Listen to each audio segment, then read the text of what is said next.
जी मध्य प्रदेश छत्तीसगढ़ के Facebook page से आप सभी मुझे देख रहे हैं। मैं हूं आपके साथ नलिनी पांडे और एक बार आप जुड़ जाइए। जैसा कि आप कैप्शन भी देख सकते हैं, नई शिक्षा नीति लागू करने वाला मध्य प्रदेश पहला राज्य बन चुका है और नई शिक्षा नीति लागू होने के बाद कई तरह के बदलाव भी किए गए हैं।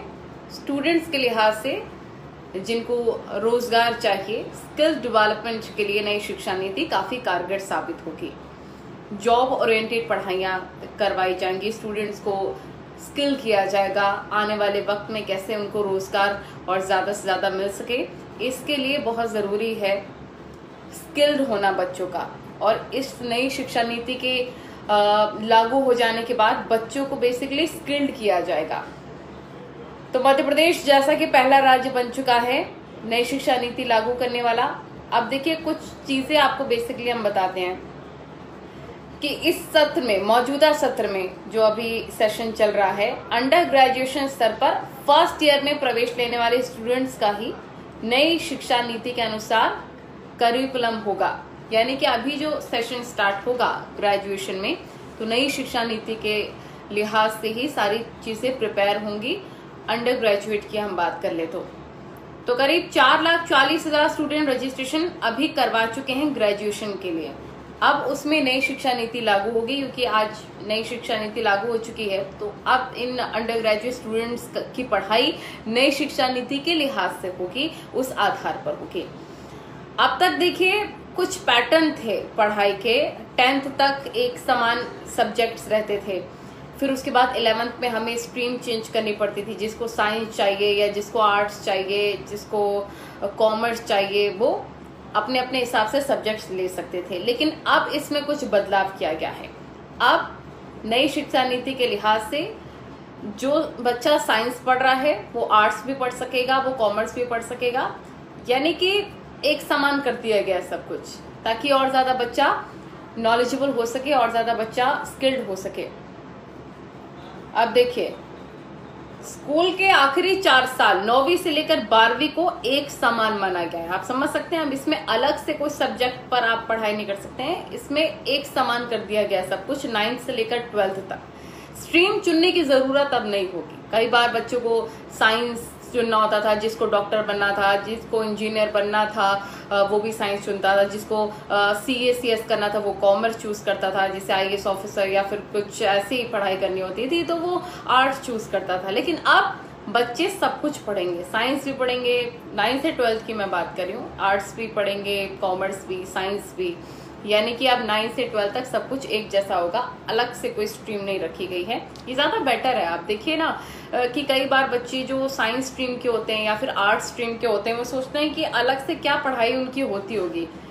उनका भी अंदर से मन करता होगा, ठीक है हमें डॉक्टर बनना, हम साइंस की पढ़ाई कर रहे हैं, लेकिन क्या उसमें कुछ अलग से पढ़ाई है या फिर एक्स्ट्रा नॉलेज लेने में देखिए हर्ज नहीं है। तो बस ये बेसिकली एक्स्ट्रा नॉलेज के लिए बहुत जरूरी है। तो मल्टी स्ट्रीम पढ़ाई होगी, इसे हम ऐसा कह सकते हैं कि मल्टी स्ट्रीम पढ़ाई होगी। एक पर्टिकुलर स्ट्रीम पर पढ़ाई नहीं होगी। एक्स्ट्रा करिकुलम एक्टिविटीज इसमें बढ़ जाएगी अब बच्चों के लिए, जैसे कि हिस्ट्री भी पढ़ाया जाएगा बच्चों को। और एक्स्ट्रा करिकुलम की अगर बात करी जाए तो म्यूजिक या गेम या योगा भी रखा गया है। ये सब्जेक्ट्स भी रखे गए हैं, क्योंकि और ज्यादा बच्चों को को करिकुलर एक्टिविटीज से अगर हम जोड़ेंगे तब देश आगे बढ़ सकेगा। हमारे बच्चे अगर पूरी तरीके से स्किल्ड भी होंगे, को करिकुलर एक्टिविटीज में भी वो बेहतर कर पाएंगे। तो ऐसे में ओवरऑल अच्छा पैकेज बन जाता है और ऑलराउंडर बच्चा होना बहुत जरूरी है ऐसे वक्त में भी। इसीलिए बहुत जरूरी है कि को करिकुलर एक्टिविटीज पर भी ध्यान दिया जा सके। स्किल डेवलपमेंट भी बच्चों का बहुत ज्यादा इंपॉर्टेंट है, कैसे रोजगार मिल सके। जॉब ओरिएंटेड पढ़ाई बेसिकली कराई जाएगी। रुचि वाले, जो उनके इंटरेस्ट वाले सब्जेक्ट्स हैं, उनको भी शामिल किया जाएगा, लेकिन उनको एक्स्ट्रा माना जाएगा। ऐसा नहीं है कि ये बेसिकली ये इम्पोर्टेंट सब्जेक्ट होंगे, इसमें आपको पास होना ही पड़ेगा, ऐसा नहीं है। जो एक्स्ट्रा सब्जेक्ट्स होंगे वो आपके इंटरेस्ट के अगर होंगे तो वो एक्स्ट्रास में माने जाएंगे, उसका इससे कोई लेना देना नहीं है। हालांकि जैसे हमारे टाइम पे होता था कि फिजिकल एजुकेशन था। फिजिकल एजुकेशन एक तरह से एक्स्ट्रा सब्जेक्ट होता था, तो उसमें जरूरी नहीं है कि आपको उसमें पास होना ही होना है, नहीं तो आप फेल माने जाएंगे, तो ऐसा कुछ नहीं है। पूरी तरह से नई शिक्षा नीति आने के बाद सिलेबस बदल जाएगा। कैसे? केवल वर्तमान बदलाव के अनुसार किए गए हैं कुछ बदलाव, स्टूडेंट्स की आवश्यकता के अनुसार सिलेबस में परिवर्तन किए गए हैं। सर्टिफिकेट कोर्स कितने साल का होगा, डिप्लोमा कब मिलेगा, ये भी एक बड़ा सवाल है। अगर आप बीटेक कर रहे हैं, मान लीजिए 1 साल बाद आपका मन नहीं लगा बीटेक करने में, नई शिक्षा नीति के मुताबिक आपका ये 1 साल खराब नहीं होगा, तो इस 1 साल का आपको सर्टिफिकेट मिल जाएगा। ठीक है। अब अगर आप कोई दूसरा कोर्स यानी कि बीकॉम मान लीजिए करते हैं और 2 साल बाद इसे भी छोड़ देते हैं, तो 2 साल का आपको डिप्लोमा मिल जाएगा। यानी कि अगर आप कुछ भी कर रहे हैं तो वो वेस्ट नहीं जाएगा, उसका आपको डिप्लोमा डिग्री मिल जाएगा जितने भी साल का आप कर रहे हैं। 2 साल का आपको डिप्लोमा मिल गया। ग्रेजुएशन 3 साल का पूरा होता है, तो अगर आप वापस से बीटेक करने का मन बना रहे हैं, पहले जो मिल चुका है आपका 1 साल का, तो उसके आधार पर बीटेक में भी सेकेंड ईयर में एडमिशन ले सकते हैं। सोचिए कितना इजी हो गया है। मान लीजिए आपने बीटेक चूज किया, फिर उसके बाद आपने 1 साल किया बीटेक, उसके बाद आपका मन नहीं लगा बीटेक करने में, आपने सोचा कि बीकॉम कर लिया जाए, तो आपने 1 साल छोड़ दिया बीटेक, वो 1 साल का सर्टिफिकेट आपको मिल जाएगा। फिर आपने बीकॉम किया, 2 साल किया, 2 साल बाद बीकॉम छोड़ दिया, वो 2 साल का बीकॉम का सर्टिफिकेट आपको मिल जाएगा। फिर आपने वापस से बोला नहीं यार बीटेक ही ठीक था, बीटेक ही कर लिया जाए, फिर बीटेक का जो आप करेंगे, दोबारा से एडमिशन लेंगे, वो सेकेंड ईयर से लेंगे। तो सेकेंड ईयर से लेने का फायदा क्या है, आपको फर्स्ट ईयर, सेकेंड ईयर और थर्ड ईयर तीनों का सर्टिफिकेट मिल जाएगा ऐसे में। तो आप ये समझ सकते हैं कितना इजी स्टूडेंट्स के लिए हो गया है। ये नहीं कि दोबारा से सब कुछ एडमिशन लेकर करना होगा, पहले की तरह ही बहुत ज्यादा दिक्कतें होने लग जाएंगी, ऐसा कुछ नहीं है। ये बच्चों के लिए बहुत अच्छा हो गया। बेसिकली जॉब ओरिएंटेड तो पढ़ाई होगी, स्किल भी डेवलप होगा बच्चों का, को करिकुलर एक्टिविटीज में भी वो ध्यान दे पाएंगे। इसके साथ एडमिशन प्रोसेस, और अगर उसकी बात कर ली जाए डिप्लोमा की, सर्टिफिकेट की, वो देखिए कितना ज्यादा आसान हो गया है। अब एक और सवाल कई लोग पूछ रहे थे कि क्या एडमिशन लेने के बाद कॉलेज बदला जा सकता है। हाँ, इस नीति के अनुसार स्टूडेंट को क्रेडिट ट्रांसफर की सुविधा मिल सकती है। क्रेडिट ट्रांसफर सुविधा देखिए, एक कॉलेज से दूसरे कॉलेज में ट्रांसफर होने पर क्रेडिट भी ट्रांसफर हो जाएगा, जो कि आपने गेन किया है अब तक, वो भी ट्रांसफर हो जाएगा। ऑनलाइन पढ़ाई का विकल्प रहेगा या फिर नहीं, ये भी एक सवाल है। नई नीति के अनुसार स्टूडेंट्स को ऑनलाइन पढ़ाई का विकल्प भी रहेगा। ऑनलाइन सिलेबस से प्राप्त अंक को अथवा ग्रेड को अनुसूची में प्रदर्शित भी किया जाएगा, अंक सूची में। यानी कि देखिए ये कह रहे हैं कि ऑनलाइन पढ़ाई का विकल्प तो होगा, और जो भी आपके नंबर मिलेंगे आपके ऑनलाइन क्लासेस के आधार पर, वो अंक सूची में जुड़ेंगे, वो वेस्ट नहीं जाएंगे। परीक्षा का पैटर्न बदलेगा क्या, क्योंकि चलिए पढ़ाई तो हो गई, स्किल डेवलप वाली पढ़ाई हो गई है, लेकिन क्या एग्जाम्स पहले की तरह होंगे क्या, रिजल्ट तैयार करने का आधार बदलेगा क्या, ये भी कुछ सवाल है। तो परीक्षा के पैटर्न में कुछ संशोधन किया गया है जरूर। परीक्षा 2 घंटे की होगी, प्रश्नों के प्रारूप में भी बदलाव किए गए हैं। चॉइस बेस्ड क्रेडिट सिस्टम में मूल्यांकन अंकों पर ना अंतरराष्ट्रीय मानकों के अनुरूप क्रेडिट आधारित प्रणाली का अनुसरण होगा। यानी कि देखिए आसान शब्दों में मैं बताऊं, MCQs आप समझते हैं, मल्टीपल चॉइस क्वेश्चंस, ऐसे क्वेश्चंस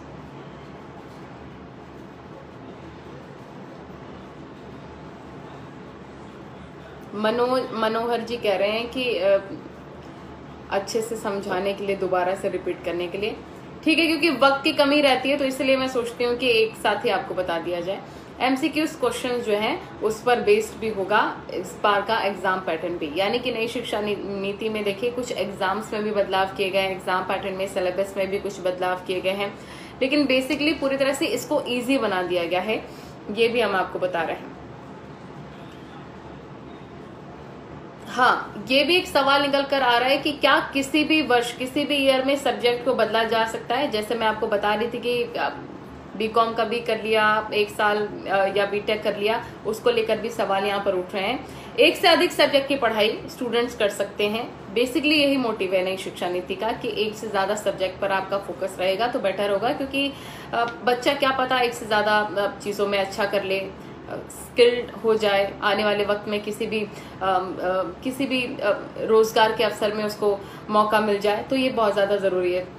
तो साइंस का स्टूडेंट आर्ट्स या फिर दूसरे सब्जेक्ट्स भी पढ़ सकता है। यही बेसिकली देखिए 9th और 12th से लेकर जो सामान्य सब्जेक्ट्स हो गए थे, इसका यही मकसद है कि दूसरे जो सब्जेक्ट्स हैं वो भी पढ़े जा सकते हैं इस नई शिक्षा नीति के लिहाज से।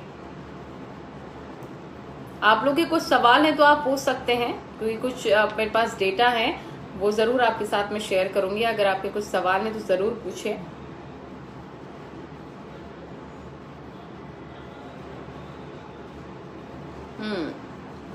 देखिए, हालांकि अगर इंटर्नशिप की बात कर ली जाए, इंटर्नशिप पैटर्न इसमें भी रखा गया है। नरेश कह रहे हैं आपका नाम क्या है? नरेश जी, मेरा नाम नलिनी है। महिपाल जी, गुड मॉर्निंग, कैसे हैं आप सब जो भी जुड़े हैं? बहुत स्वागत है आपका GMPCG के फेसबुक पेज पर। तो बेसिकली देखिए, जरूरी नहीं है कि आप 3rd ईयर पार करके या 4th ईयर पार करके ही आपको इंटर्नशिप मिले।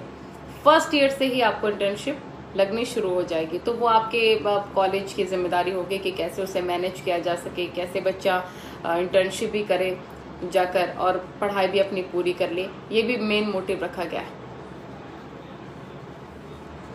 ये बहुत इंपॉर्टेंट क्वेश्चन आप पूछ रहे हैं राजेश मीणा जी। स्टाफ के लिए क्या कुछ नया नियम है? हालांकि अभी तक ऐसा कुछ इन्फॉर्मेशन आया नहीं है, लेकिन स्टूडेंट्स के लिहाज से तो काफी कुछ बदला है। स्टाफ के लिए भी जरूर कुछ होगा, हालांकि अभी ऐसी कोई जानकारी नहीं है, क्योंकि नए कोर्सेज जुड़े हैं इस वाले पैटर्न में। तो नए कोर्सेज को पढ़ाना ही अब टीचर्स के लिए बहुत बड़ा चैलेंज हो गया है कि सारे सब्जेक्ट अब सारे टीचर्स को पढ़ाना होगा।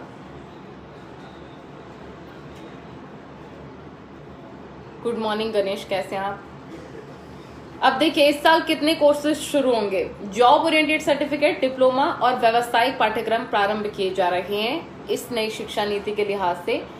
कॉलेजों में 177 डिप्लोमा, इसके साथ 282 सर्टिफिकेट कोर्स शुरू हो रहे हैं, यानी कि भरमार है यहाँ पर।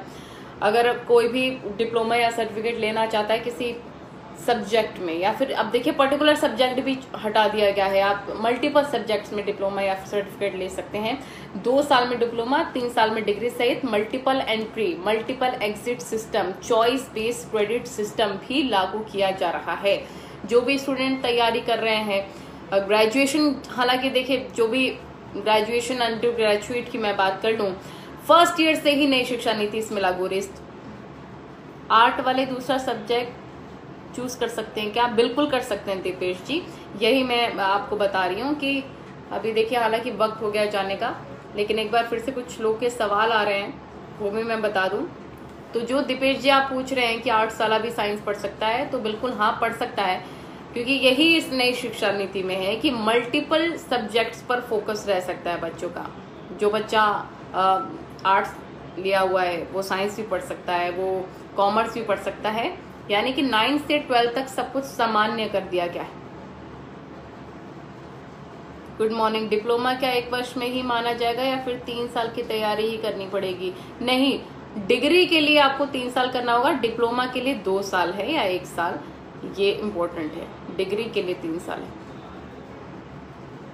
दोबारा करो ना जाए तो बहुत बढ़िया है। अच्छा, सनोज जी कह रहे हैं दोबारा कोरोना आ जाए तो बहुत बढ़िया है। ऐसा क्यों कह रहे हैं आप सनोज जी?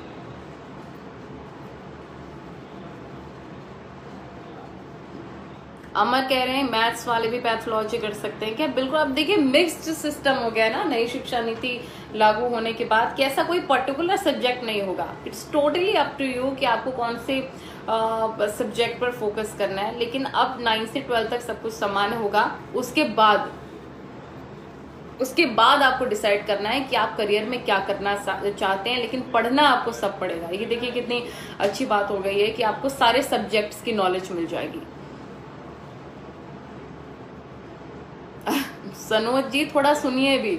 सनोज जी कह रहे हैं मुझे कुछ सुनाई नहीं दे रहा है। हाँ मिथु झा जी, आपने अगर साइंस लिया है तो आप कॉमर्स भी पढ़ सकते हैं।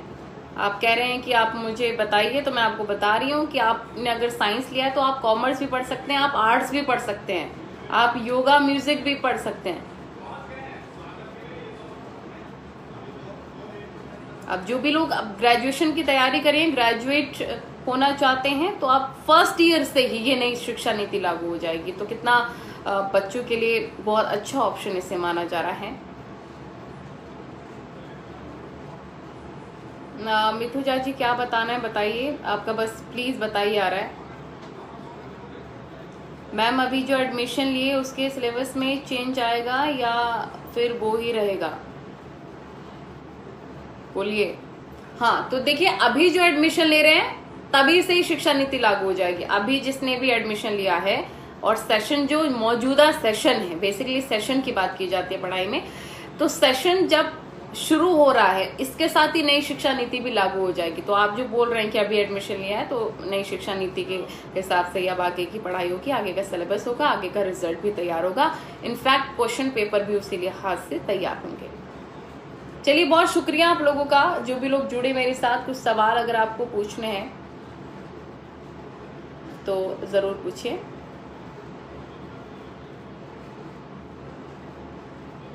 हाँ ये बहुत इंपॉर्टेंट सवाल आप पूछ रहे हैं कि क्या फीस को लेकर कुछ ऐसा है क्या, चांसेस कि कम होंगे या ज्यादा होंगे। अब देखिए, जो कुछ एक्स्ट्रा को करिकुलर एक्टिविटीज हैं हो सकता है इसके लिए चार्जेस हों, लेकिन अभी इसको लेकर कोई जानकारी नहीं है कि क्या फीस बढ़ेंगी। रोजगार के अवसर जरूर बढ़ेंगे, लेकिन फीस का पैटर्न वही होने वाला है। सरकार की कोशिश रहेगी कि कम ही फीस हो, ज्यादा ना हो, लेकिन जो ये एक्स्ट्रा को करिकुलर एक्टिविटी जोड़ी गई हैं हो सकता है उसके लिए भी अलग से चार्जेस हों। नरेश कह रहे हैं अगर मैंने मैथ्स लिया तो क्या होगा। मैथ्स लिया तो कुछ नहीं, आप कौन से क्लास की आप बात कर रहे हैं वो भी बताइए, क्योंकि 9th से पहले का तो वैसे ही रहने वाला है। 9th से 12th तक कुछ बदलाव हुए हैं। हाँ बिल्कुल हो जाएगा अमरनाथ जी। बीए अगर आपने किया है और बीच में छोड़ के बीएससी करना चाह रहे हैं तो आप बीएससी कर सकते हैं, और जितना आपने 1 साल का अगर बीए किया है तो आपका वो सर्टिफिकेट भी मिल जाएगा, काफी ज्यादा अच्छा है। तो देखिए, ये नई शिक्षा नीति का जो ये पूरा पैटर्न है वो बहुत लाभदायी है स्टूडेंट्स के लिहाज से अगर देखा जाए। जैसा आप सवाल भी पूछ रहे हैं अमरनाथ जी कि किसी वर्ष में सब्जेक्ट बदला जा सकता है, तो बिल्कुल बदला जा सकता है कभी भी, लेकिन आपको वो सर्टिफिकेट भी मिल जाएगा जितने साल का आपने किया है।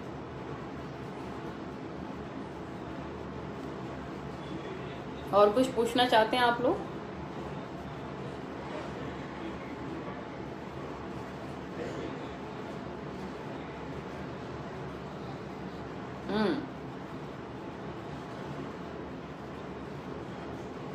तो लगता है आप लोग के और सवाल हैं नहीं। वैसे तो कुछ इन्फॉर्मेशन मैंने को आपको देनी थी इस नई शिक्षा नीति के लिहाज से। कई बदलाव किए गए हैं, काफी बेहतर ये पूरा प्रतीत हो रहा है। मिथु जा कह रहे हैं मैं इंजीनियरिंग करना चाहता हूँ। बिल्कुल करिए आप, बेहतर होगा आपके लिए इंजीनियरिंग अगर आप चूज करना चाह रहे हैं तो। अब देखिए, अंडर ग्रेजुएट फर्स्ट ईयर में इस साल 4,40,000 स्टूडेंट ने रजिस्टर कर लिया है, यानी कि अब 4,40,000 से ज्यादा बच्चे फर्स्ट ईयर में होंगे और नई शिक्षा नीति के लिहाज से उनकी पढ़ाई होगी, बेहतर पढ़ाई होगी, क्योंकि देखिए चांसेस बहुत ज्यादा हैं स्किल्ड होने के। इस साल 12वीं पास हुए स्टूडेंट्स पर ही लागू होगी नई शिक्षा नीति। आप समझ रहे हैं, जिन्होंने अभी तक इस ईयर 12th ईयर का एग्जाम दिया है, 12th का एग्जाम देने के बाद जो पास आउट हुए हैं उन्हीं पर ये नई शिक्षा नीति लागू होगी। यानी कि जिन्होंने अभी अभी 12th पास कर लिया है, अब नई शिक्षा नीति उन पर लागू होगी। कॉलेजों में भी डिग्री मिलेगी, और जैसा कि मैंने आपको बताया भी था कि बीच में अगर आप पढ़ाई छोड़ना चाहते हैं तो बीच में भी पढ़ाई छोड़ के आप किसी और सब्जेक्ट की पढ़ाई कर सकते हैं, उसका आपको डिप्लोमा भी मिल जाएगा। चौधरी कह रहे हैं कि नौकरी चाहिए। अब नौकरी चाहिए की वजह से ही सरकार ये नई शिक्षा नीति लेकर आई है, और इस नई शिक्षा नीति के लिहाज से कोशिश है सरकार की कि बच्चों को और ज्यादा स्किल्ड किया जाए और ज्यादा को करिकुलर एक्टिविटीज में उन्हें आगे रखा जाए, एक्टिव रखा जाए। उससे बच्चे का कुल मिलाकर विकास होगा, बेहतर होगा। चलिए बहुत शुक्रिया। अगर आप लोगों को समझ आई है नई शिक्षा नीति, कुछ सवाल थे आपके, उनका मैं जवाब दे पाई हूँ तो बेहतर है। जिनके सवाल छूट गए हैं बहुत बहुत माफ़ी चाहूँगी मैं आप सभी से। लेकिन अमर कह रहे हैं कि मैथ्स वाले किसी भी लाइन में जा सकते हैं। हाँ ठीक है, अगर आप ऐसा मानते हैं तो बिल्कुल सही भी कह रहे हैं, मैथ्स इज वेरी इंपॉर्टेंट। हालांकि कई जगह मैथ्स जरूरी नहीं होता है, लेकिन हाँ मैथ्स जिसने लिया है तो वो वेस्ट नहीं जाएगा। चलिए बहुत शुक्रिया, आप लोग जुड़े, आप लोग को मैं कुछ जानकारी दे पाई नई शिक्षा नीति को लेकर। और प्रफुल्ल कह रहे हैं ये सब करने से क्या बेरोजगारी दूर हो जाएगी? सरकार की तो कोशिश प्रफुल्ल यही है कि कैसे बच्चों को ज्यादा स्किल्ड बनाया जा सके, कैसे सारे सब्जेक्ट्स पढ़ाए जा सके बच्चों को, ताकि उनका जो रोजगार का अवसर है और ज्यादा बढ़ सके। चलिए बहुत शुक्रिया, आप लोग जुड़े, क्योंकि वक्त हो गया अभी जाने का।